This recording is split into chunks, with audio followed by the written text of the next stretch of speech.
শ্রীমদ্ ভগবদ গীতা একটি ৭০০ শ্লোকের ধর্মগ্রন্থ। ৭০০ শ্লোকের একটি গ্রন্থ বিধায় একে সপ্তশতীও বলা হয়। এটি প্রাচীন সংস্কৃত মহাকাব্য মহাভারতের অংশ। গীতার বিষয়বস্তু কৃষ্ণ ও পাণ্ডব রাজকুমার অর্জুনের কথোপকথন। কুরুক্ষেত্রের যুদ্ধ শুরুর ঠিক আগে শত্রুপক্ষে আত্মীয়, বন্ধু ও গুরুকে দেখে অর্জুন কিং কর্তব্য বিমূঢ় হয়ে পড়েছিলেন। এই সময় কৃষ্ণ তাকে ক্ষত্রিয় যোদ্ধার ধর্ম স্মরণ করিয়ে দিয়ে এবং বিভিন্ন প্রকার যোগ শাস্ত্র ও বৈদ্যান্তিক দর্শন ব্যাখ্যা করে তাকে যুদ্ধে যেতে উৎসাহিত করেন। তাই গীতাকে বলা হয় মানব ধর্মতত্ত্বের একটি সংক্ষিপ্ত পাঠ এবং হিন্দুদের জীবনচর্যায় একটি ব্যবহারিক পথ নির্দেশিকা। গীতাকে গীতা উপনিষদ বলা হয়।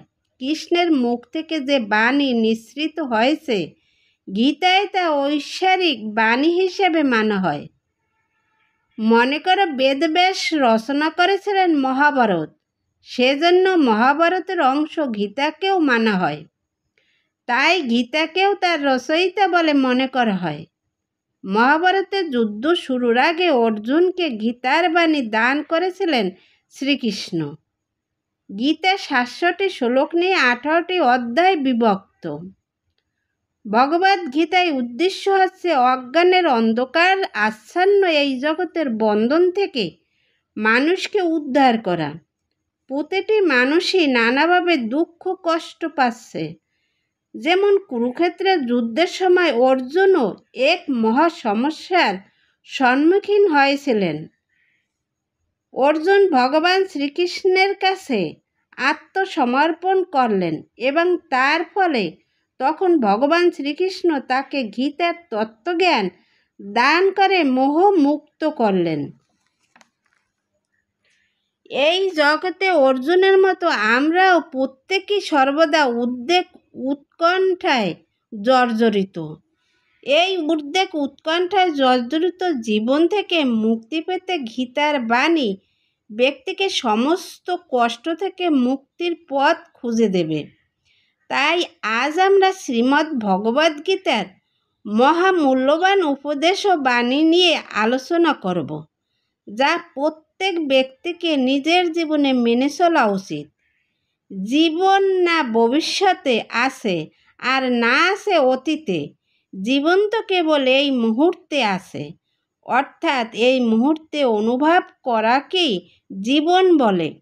ভগবান শ্রীকৃষ্ণ বলেছেন, যেসব ইচ্ছাকে ত্যাগ করে দেয় এবং আমিও আমার এই লালসাপূর্ণ ভাবনা থেকে মুক্ত হয়ে যায়, সেই একমাত্র প্রকৃত শান্তি লাভ করে। ভগবান শ্রীকৃষ্ণ অনেকে মনে করে থাকেন যে সংসারকে কাজকর্ম ত্যাগ করাই হলো সন্ন্যাস।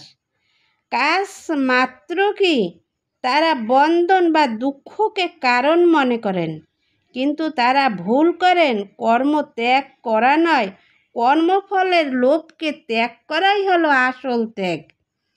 সন্ন্যাস নরকের 3টি দরজা হয়, কামনা, ক্রোধ এবং লোভ। যার কাছে সুখ দুঃখ মান ও অপমান সবই সমান, সেই একমাত্র সিদ্ধ পুরুষ। ভগবান শ্রীকৃষ্ণ বলেছেন, দুর্বলই কেবল ভাগ্যের দোষরূপ করে আর বীর ভাগ্যকে অর্জন করে। যে ব্যক্তি জীবনে যা চায় জীবনে সেটাই হতে পারে, যদি সে বিশ্বাসের সাথে সেই বিষয়ের উপর চিন্তা করে। কর্ম করে যাও, ফলের আশা করো না। যেটা ঘটতে চলেছে সেটা ঘটবেই, যা ঘটবে তা কখনোই ঘটবে না। এরকম মনোভাব যার মধ্যে আছে তাকে দুশ্চিন্তা কখনোই কষ্ট দিতে পারে না।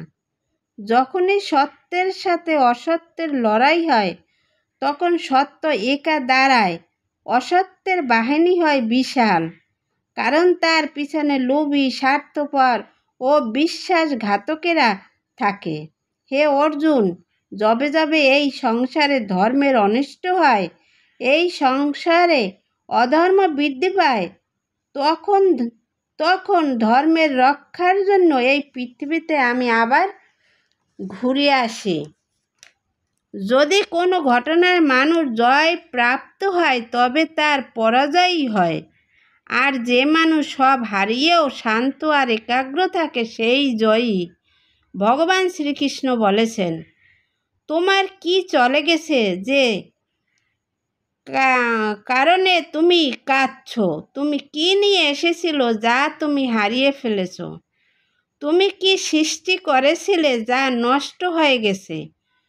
তুমি আসার সময় কিছু নিয়ে আসোনি, যা নিয়েছো এখান থেকে নিয়েছো, যা দিয়েছো এখান থেকে দিয়েছো। হে অর্জুন, আমি অতীত, আমি বর্তমান, আমি ভবিষ্যৎ, আমি সব প্রাণীর মধ্যে বিরাজ করি। যে প্রাণী আমাকে মন দিয়ে স্মরণ করে আমি সর্বদা তাদের পাশে থাকি। শ্রেষ্ঠ ব্যক্তি যেভাবে আচরণ করে সাধারণ মানুষেরা তার অনুকরণ করে। সর্বদা সন্দেহ করে যাওয়া মানুষের প্রসন্নতা পাওয়া না এই জীবনে সম্ভব আর না অন্য জীবনে। উৎসাহ এর চেয়ে বড় বল আর কিছুই নেই। উৎসাহী ব্যক্তি জগৎও জয় করতে পারে। সময় কখনো মানুষের নির্দেশিত পথে চলে না, মানুষকে সময়ের নির্দেশিত পথে চলতে হয়।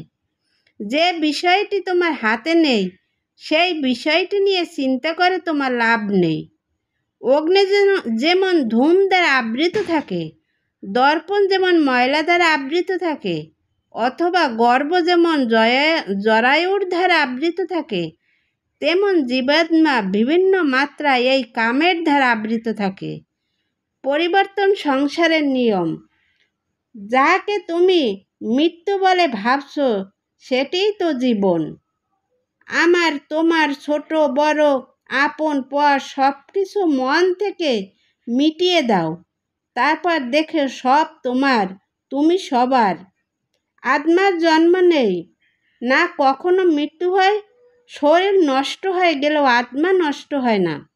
যার জন্ম হয়েছে তার মৃত্যু অবশ্যম্ভাবী, এবং যার মৃত্যু হয়েছে তার জন্মও অবশ্যম্ভাবী।